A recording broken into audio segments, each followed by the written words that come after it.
As a teacher of 24 years, this being my last year, I'm retiring. I'm done.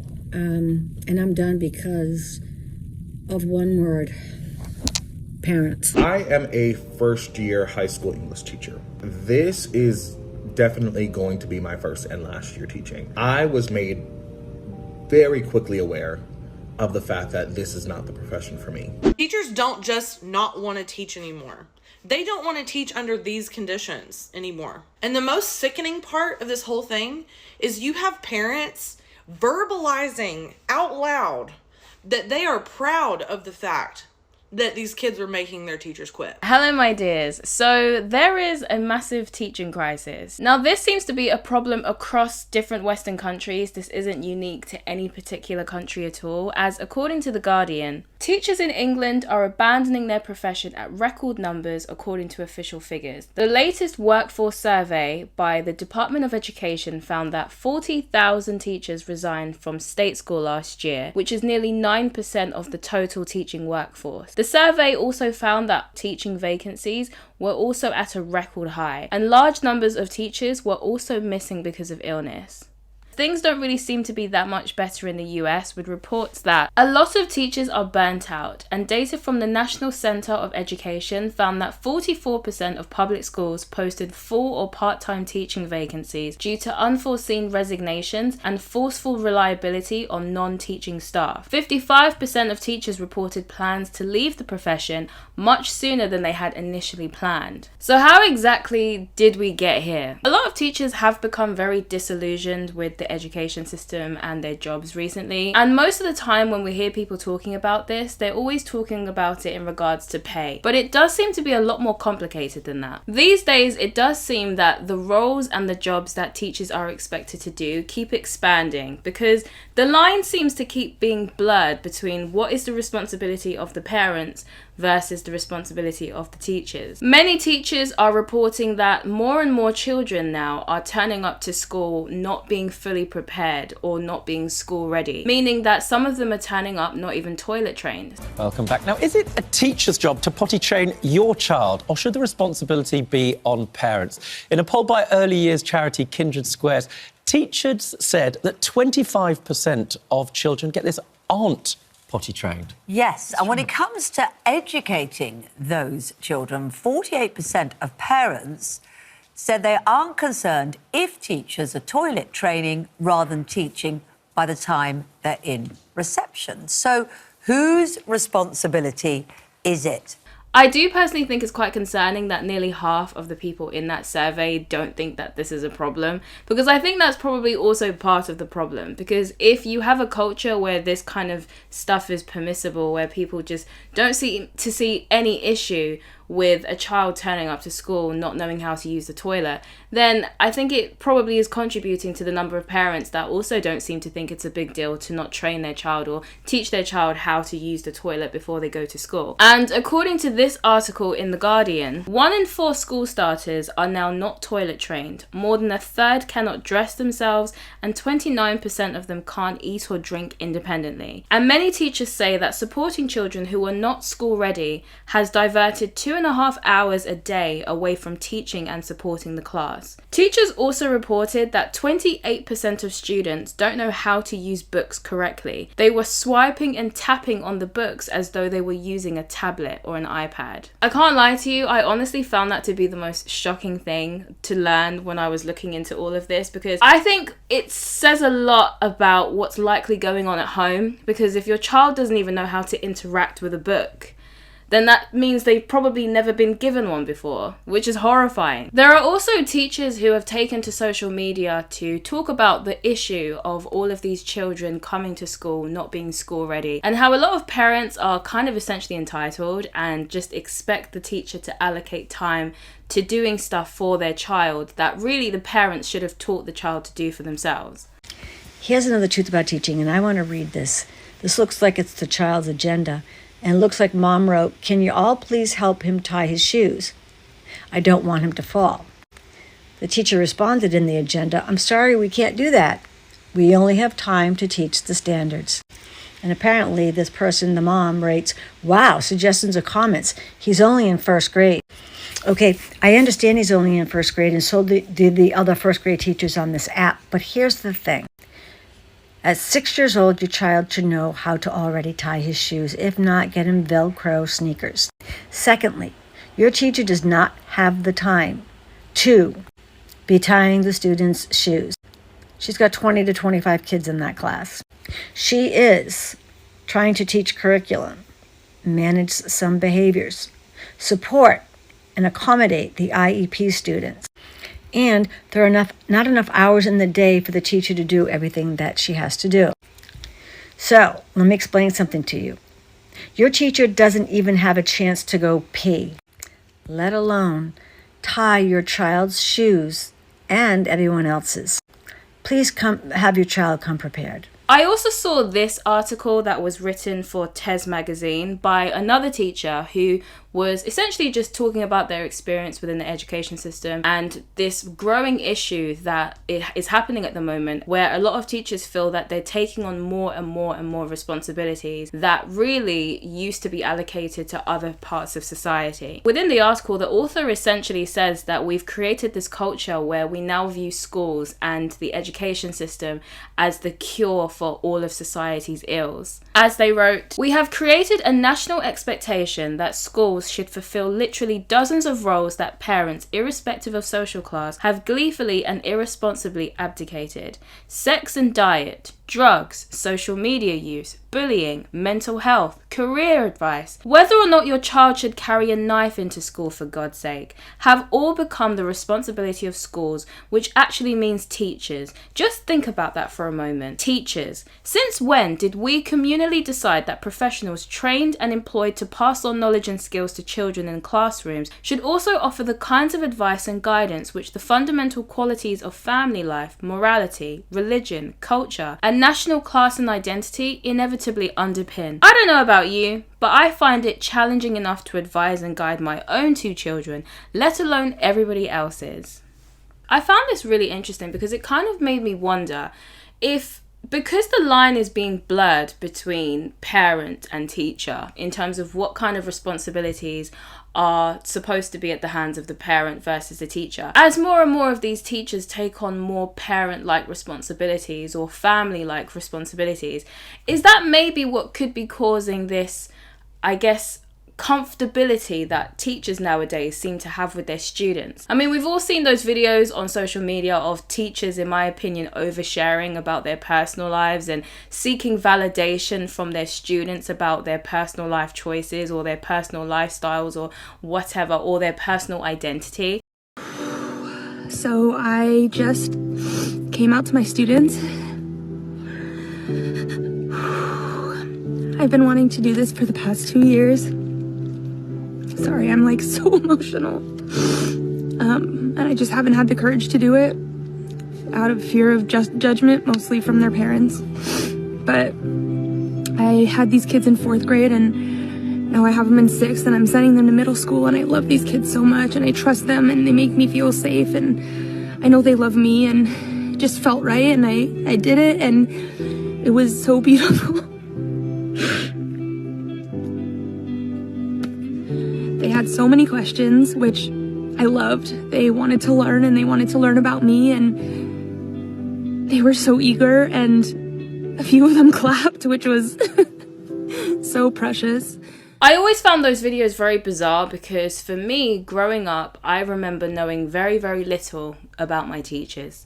You know, it was a big deal if we managed to find out one of our teachers' first names. Like, that was like, whoa. I knew so little about my teachers' private lives that it didn't even occur to me that they might even have one. I'm pretty sure I must have believed that they actually lived in the school, because whenever I saw them outside in public, it was like discovering a rare Pokemon. Like, I was just so shocked to find out that they actually go to Tesco's or they just go into town. I was like, oh my God, miss, are you lost? You're out of school. It does make me wonder if maybe the reason why teachers feel so comfortable now to share a bit more about their personal lives and to open up more about, you know, what they do outside of school, or who they're in a relationship with, or what they identify as, and all these things that you would typically expect them to share with their friends and family. I wonder if they feel more comfortable to talk about this with the students at school, because perhaps because they're now being allocated all these family-like responsibilities, it's making these students feel more and more like family to some of them,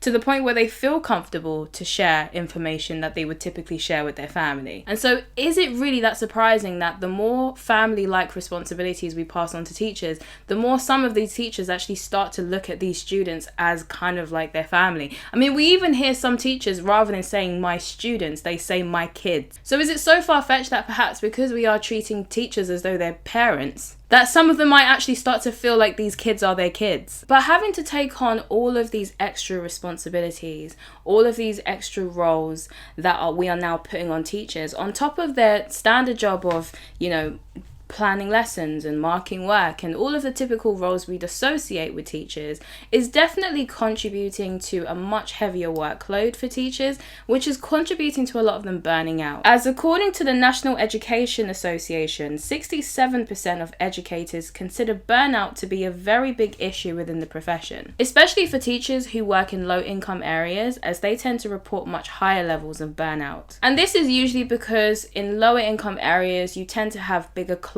numbers, so there's more students per class, which means that a lot more students for one teacher. You're adding on all these extra responsibilities on top of their usual responsibilities with a much larger classroom, then they are essentially inevitably going to end up burning out a lot faster. And this is why I say, the whole argument that the only reason why teachers are unsatisfied with this career or unsatisfied with the current state of teaching is purely because of pay, I think is only one snippet of what's really going on here. Another issue that a lot of teachers have discussed as being one of the reasons why they no longer want to be in the profession anymore is poor behavior and behavioral issues. I am a first-year high school English teacher. This is definitely going to be my first and last year teaching. I was made very quickly aware of the fact that this is not the profession for me. It is absolutely astonishing and scary how your kids are 14, 15 years old and still do not have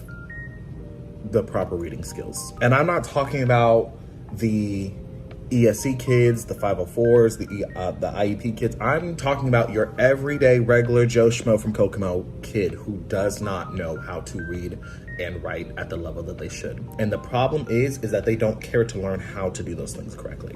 I can't teach the class because your kid wants to be a disruption, because your kid wants to be on their phone, because your kid does not give a flying about their education. The problem really, yes, the problem is your kid. The problem is also you as a parent, but the problem is also the administration who continuously makes these stupid excuses for these kids' bad behavior. Why in the world are you still talking about COVID? Every time these kids act up, it's always, well, they spent 2 years in COVID. So did everybody else. That was 2 years ago. At what point are we gonna stop blaming COVID for these kids' bad behavior? At what point are we gonna stop making these excuses for these kids? They are the problem. When you are stopping your teacher from being able to teach the entire class because you don't wanna follow directions, that is a you problem. And the thing is, the teacher will always get blamed. Every single time. It's always the teacher's fault. The teacher can't manage their classroom well. The teacher doesn't have the patience. The teacher this, the teacher that. When are you going to start holding your kids accountable for their bad behavior? Do you honestly believe that these teachers are quitting their job 2 weeks into the school year because they're not getting paid enough, or because the politics that they're dealing with from outside of the classroom is too much to handle? No, that's not the reason. The reason why they're quitting is because these kids are mean. And they're making the classroom a war zone, and they're getting zero support from parents at home and from admin on their campus. This 100% stems from the stuff that they have to deal with day in and day out from 8 a.m. to 3 p.m. inside their classroom. It's the stuff that you have to deal with inside your classroom that makes you burn out and makes you never want to come back. I understand that so many of our kids are dealing with rough lives at home and are dealing with trauma, dealing with mental illness, dealing with learning disabilities. All of those things make it difficult to thrive in school, and I understand that. But the problem is that all of those things are no reason to treat other human beings like a piece of garbage. Behaviour is definitely one of the biggest complaints you hear from teachers who have left the profession. A lot of them say it has progressively gotten worse. And this is such a big problem that it's even causing some teachers to just completely relocate and go and teach in a completely different country because they love teaching, they have a passion for the actual job itself, but they just want to teach somewhere where they're more respected and actually valued. It mentioned in that report about other countries, it's also the cultures in those countries, where you have you think about Asia and you think about the way teachers are supported and held up in some other countries as real sort of figures of sort of respect who deserve that level of respect. And I just think, unfortunately, in this country, and I don't know whether it's the only country, I'm sure if you talk to some American teachers or whatever, I'm sure they probably say the same, that in Britain, unfortunately, that has eroded away to a point now where you look at the rise in teacher assaults going on. Teachers being assaulted. But it's appalling, this teacher assault thing. I mean, it's absolutely appalling. And the thing that I find very odd is that it's not a question of resources and wealth, because you make the point about cultural issues here. You go to parts of Africa or Asia, which may have a lot less GDP per capita than we have in this country, and you'll find kids in the class facing the front, listening to the teacher, paying attention. So now it's no longer just people talking back, is teachers actually experiencing violence and being attacked by students. Thousands of teachers are not coming back after break. And here's just one of the reasons why. First year teacher here in an urban middle school, 8th grade. Yesterday I got between a male student who was going to slam a female student in the head with his chair. It escalated so quickly I forgot to think. The male student fell out of his chair and blamed the girl for pulling it out from him since she was passing from behind him when it happened. He went from shouting at her to ready to hit her with his chair in about 3 seconds. I got between them, got the chair to the chest level, trying to coax him to let it go and ask if he was hurt. I saw his face change once he realized I wasn't going to let him attack his peer, and he surged against me, pinning me with the chair onto the desk behind me. He has about 50 to 60 pounds on me. I'm 5'3" and 120 pounds, and I was nowhere near strong enough to get out. Other students tried to help, but eventually another teacher saw the situation through my window and came in to break it up. Student was suspended. I held it together for the rest of the class, but then I had a total breakdown after school. This was the 5th day of school. I'm on my 5th day of teaching ever. I know I'm not supposed to get between students when they fight, but it happened so quickly I thought I could de-escalate. The girl was sitting at her desk by the time the male student went to attack her. She would have been seriously injured. Not sure what I'm looking for other than maybe some advice on how to carry on. I feel like I knew what I signed up for, but also I didn't sign up to be attacked by students at school. British head teacher Catherine Balbersings, known as Britain's strictest headmistress, who runs one of the best performing schools in the country. She has also spoken about how poor behaviour can have a domino effect on so many different things, which ends up increasing a lot of teachers' workloads. Workload and behaviour issues, and the two are really tied to each other. Obviously, if you spend a lot of time chasing behaviour issues, you're not able to spend time planning your lessons and other things that you would prefer to be doing. I know we've talked before and you've written extensively, and the proof is in the pudding at the Michaela Academy, that the discipline aspect of it, it's when certainly teachers that I talk to, you work with them, you live and breathe it, that very often that's the thing that really, even the most wide-eyed idealists are undermined by the friction on corridors and in classrooms with difficult pupils. Yes. Well, when years ago when I was teaching, all the time, and now I'm a head teacher, I would always leave an hour after school every day so I could get on the phone and ring parents, either to say good things or bad things about the children. But it was necessary to do that in order to help the behavior in my lessons, because if I rang home and said good things, that meant the next day if I ran home and said something bad, the parent would be on side with me. But it was something I had to spend a lot of time investing in. And Teachers spend a lot of time writing up behavior incidents, chasing up over detentions, children aren't showing up, and so on.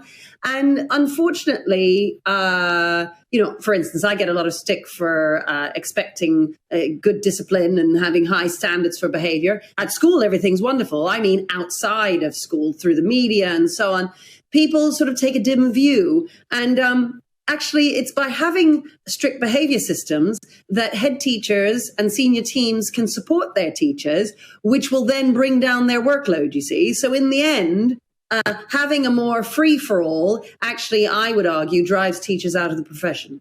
And I've seen some people blame this on the parents, in terms of their discipline nowadays. A lot of parents have more of a lax approach to discipline, and I think it's kind of socially encouraged, to be honest, to be more of a gentle parent, as some would say. And I personally think it stems from the fact that people are so terrified now of traumatizing their children. Because of that, they don't really want to cause any negative emotions in their kids, because you get a lot of these people on social media saying things about having to break the cycle and stuff like that. And I understand in the case of like genuine abuse, but I think the pendulum might be swinging. Pendulum is swimming. The pendulum might be swinging too far in the opposite direction now, where parents are so scared to cause any negative emotions in their children that they're trying too hard to be more of their friend as opposed to their parent, which is causing them to have behavioral issues and making it harder for teachers to be able to have any control over these children. Because if your parent is your friend, then if you get in trouble at school, then what's the worst that can happen? They're going to call your friend, right? And what's your friend going to do? Is your friend going to discipline you? Probably not. But I do also understand why some parents try to do the whole I want to be friends with my child approach, because I think a lot of parents want to have that relationship with their child where they feel as though their child can come to them for anything, especially if they're like teenagers, because that's usually when more things are happening. And so parents typically want to know that their child can come and talk to them about anything. They want to have that level of closeness, maybe because they didn't have that relationship with their parents and they wish they had, so they're trying to grow or trying to foster that relationship with their own child. And so I can understand why they think the best way to accomplish that is to be more of their mate than their parent, because mates share stuff with each other, mates are comfortable with each other, and so they think, okay, if I want my child to be comfortable with me, to talk to me about anything, then I'm gonna behave more like their friend than their parent. While I can understand this approach, I also think your child needs you to parent them while they're young, because you can always be their friend when they're an adult. Because the problem with parents who want to be their child's mate is that they prioritize the child liking them over raising their child to become a likable person who will be able to integrate well with the rest of society. In the end, these parents often end up raising insufferable people who many will find difficult to deal with because of their self-centered nature, which was instilled in them by their parents, because their parents essentially raised them to think that they're God's gift to humanity by constantly defending them regardless of if they were in the right or wrong. And frankly, many teachers are just sick of having to deal with parents like this. Oh, hi, Miss Newham. It's Miss Johnson, Lucy's mum. I'm just ringing up because I'm really pissed off, actually. I'm really pissed off. For some reason, you keep having a go at Lucy. You keep singling Lucy out for things that she's doing that other people are doing too, and I don't understand it. But what the purpose of my phone call is to tell you that you're making her ill. This is really getting her down. Right. I think we're jumping to conclusions here, Miss Johnson. What do you mean, jumping to conclusions? I think a lot of teachers definitely feel demoralized with the current state of education and the current state of how children are in schools. Many of them don't feel they have a lot of support from parents. They don't feel they have a lot of support from their superiors. And so it just makes the job even harder, because they're essentially often between a rock and a hard place. Because if you go to a parents' evening and you tell the parent that this child is misbehaving in this way and that way, and the parent becomes defensive of the child, then what exactly are you supposed to do in that situation, And I'm not saying that this happens all the time. I'm sure it probably does, and I'm sure there are more parents who are willing to work with teachers and to try and improve on a child's behavior if they're misbehaving, etc. But I'm 100% sure there also are parents who think their child is God's gift to humanity and absolutely cannot do any wrong at any time, and so will absolutely fight back on teachers who try to imply that their child is anything but that. So for me, I can completely understand why a teacher would then suddenly become super apathetic and just, demoralized and disillusioned with their job as a whole, to either completely leave the profession or stay in it but just have no motivation, no drive to really do anything. Literally just become,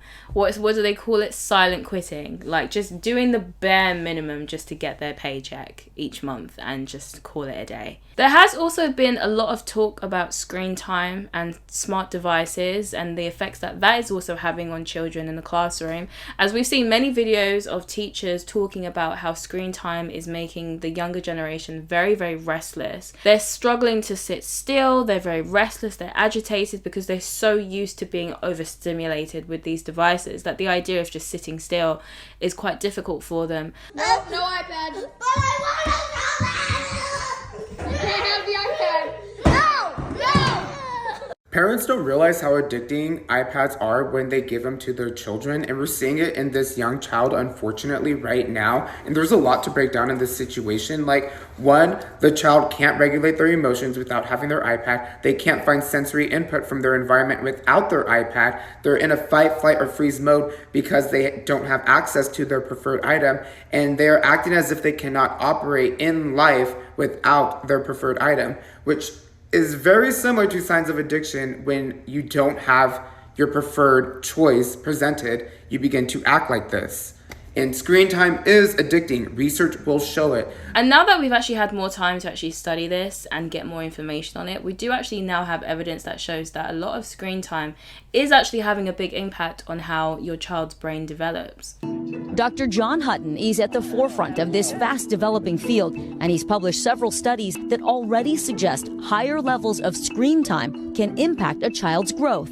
One result that keeps showing up: parts of the brain related to reading, language, and decision-making are often weaker in kids who have more screen time. So what are parents and caregivers to do? These experts say try not to introduce any screen time before age 3. So yeah, screen time definitely does have its consequences, and I think we're only now just starting to learn what those are. I don't think it's something that they should be introduced to really, really young, and I do think it should be limited in terms of how much they use it. I think being completely device free is unrealistic, but at the same time I think you can delay when you introduce devices, and I also think you can limit how much they use them, because I think that's really more of the problem, is that as a society we just don't understand the concept of moderation anymore with anything, whether it's screens, whether it's food, whether it's like anything. We just don't understand the idea of moderation. Like, everything has to be in excess, and when people start to notice the problems with the excess, a lot of the time people's solutions is to just completely cut it out as opposed to just moderating it a bit more. So yeah, no, I do think that we should definitely be more conscious of screen time for sure, in terms of when we're introducing it and how much they use it when they do have it, because it is definitely causing children to be overstimulated, because today's kids don't know how to be bored. Like, they really don't know how to deal with boredom. And it's not just kids, to be fair, it's the parents too. Like, adults, many adults also have the same problem. How many people do you know, and you might even be this person yourself, how many people struggle with silence? Like, you have to have something on in the background, even if you're not even watching it or listening to it. You just have to have something on, whether you're cleaning or you're doing like other stuff. You kind of have to be listening to something. You can't, like, the idea of just pure silence, like, a lot of people can't deal with that. Like, they have to have something. The amount of people who put on the TV just to go on their phone is crazy. So I don't think it's just a problem for kids. I think it's a problem for everyone. And so I think it is quite hard for a lot of parents to, dial down the devices, because they probably themselves also have a big addiction to their devices or have a lot of issues with their devices.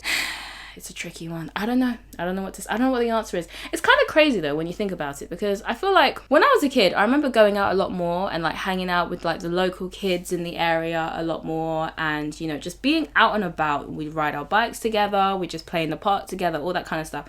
But yet somehow back then there was a lot less emphasis on children having phones, even though the kids were out more. But nowadays, when kids are out even less. Parents place this massive emphasis on their child needs to have a phone so I can get hold of them. But it's like, your child doesn't even go out. So like what? I don't know. Maybe both issues are caused by the same problem. Helicopter parents are overprotective, so they don't let their kids go out and play. Helicopter parents are overprotective, and so they need to have access to their child at all times. I don't know. Maybe it's caused by the same issues, to be fair. With all of these issues going on at the moment within teaching and within the education system, I can completely understand why a teacher would get to the point where they just feel completely defeated and apathetic about their job. Because I've seen many of them point blank say that they just feel like glorified babysitters. Because if most of your time is now being allocated to stuff that isn't actually supposed to be part of your job description, because parents are now allocating those roles onto you and society's also allocating those roles onto you, then it kind of takes away from their true passion, which is to share information and to talk about their subjects that they like to teach, etc. Because now so much of that time is being diverted into other things that they maybe didn't actually sign up for. And many teachers as well probably feel as though they're not really making the impact that they probably hoped to be able to achieve when they first started the career, especially if they feel as though everything is working against them, from the difficult parents to maybe not having all the support that they feel they need from their higher ups. It definitely can make the job a lot less enjoyable and a lot more challenging. And this is also something that Birbal Singh's addressed in her interview when she was talking about some of the reasons why teachers are leaving the profession. But I don't think people realize just how bad behavior can be. And when you go into teaching, you want to have impact on the children you're teaching. You spend ages preparing a lovely lesson for them. You want them to enjoy it and to learn something. But if the behavior is poor, and at the end, the children haven't learned very much, you feel rather useless as a teacher. And in order for any of us to enjoy our jobs, you need to feel like you have purpose. You need to see the impact that you are having on a daily basis on the children. Behavior can undermine that feeling of purpose and that feeling of impact. And so, I'd say my teachers work hard, but they see the impact, the positive impact on the children every single day. So they're happy to put in all that hard work because they're seeing the difference they're making to the children's lives. If you don't see that, and as I say, behavior can be a huge part of that, then you feel like, well, what's the point? Why am I kidding myself when in the end the children are not learning what I want them to learn? So when you factor everything together, from the increasing new demands that teachers have to meet, to having to deal with very poor behavior, difficult parents, and feeling a lack of support from their higher-ups, I can absolutely see why a lot of teachers are becoming very unsatisfied with the profession. So much so that many of them feel as though they don't want to just leave the school they're working at, they want to leave the profession entirely. So I think it is going to be a case of like a societal thing. I think more than anything, looking into all of this just made me realize that the issue within the education system and why so many teachers want to just completely leave the profession altogether is it's more of a cultural problem than one specific thing, because you've got the parents who are also contributing to the situation. You've also got the education systems as well themselves who are also contributing to the problem, because I do think there is this kind of like sentiment that some people within the education system have, which is that the parents aren't going to do it, or they're not going to do it to a satisfactory level, so we have to do it. And so in doing so, they probably have created a level of some parents feeling incompetent, and so just putting all their trust into the teachers because they think, oh, well, they probably know best because they're educators, and they probably have more knowledge than I do on these things. So I do think that for some parents, it's not necessarily that they don't teach their kids certain things because they don't want to, although that is also a part of the problem too. I think for some of them, they might genuinely just feel as though they are not adequate enough to do it. They don't think they know. There's a lack of confidence in themselves and their ability to be able to execute these things properly, and so they are more comfortable just passing that responsibility onto teachers instead. And I think there's a growing number of things now that is happening too.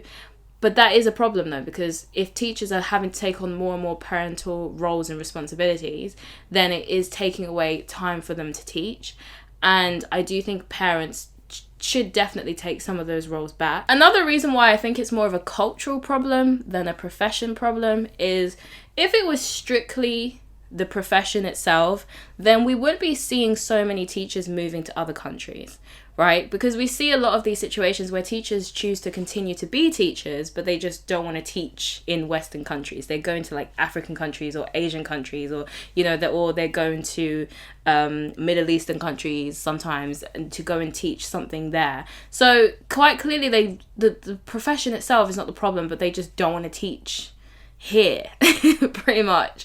So and the only difference between these places is culture, right, in terms of how the children behave in class and how they treat the teachers and how the teachers are treated by the rest of society. And so perhaps that could also be part of the solution to fixing this, is to also just evolve the way that we view teachers and the way that we treat teachers and the way that we treat teaching as well in general, and the approach that we have towards it. I also find it interesting that a lot of the stuff that you hear people saying about teachers is also similar to what I've heard employers saying about the younger generation of employees, that they're apathetic, that they're not as willing to go above and beyond for their job, that they just kind of seem like they're just going in to just get a check and leave. They don't have the same drive and motivation and ambition as previous generations. So there could also just be a cultural apathy problem as well, where like everyone's just apathetic. It's not really specific to teachers. We just talk about teachers more because teachers affect other people's kids, and so the parents, you know, have more of an investment in this particular profession. But if it is something that we're also seeing with other professions as well, then we could just have a cultural apathy problem. But that is all for this video. Let me know in the comments if there are any other issues or any other reasons that you've seen for why teachers are leaving the classrooms en masse. I would love to know your thoughts on this. What do you think about all of this? Do you think that we can reverse this issue, or do you think it's something that's just going to progressively get worse and worse? I would love to read your comments down below, so do let me know what you think. If you've enjoyed this video, you may as well like and subscribe. Thank you so much for giving me your time today, and I will see you in my next video.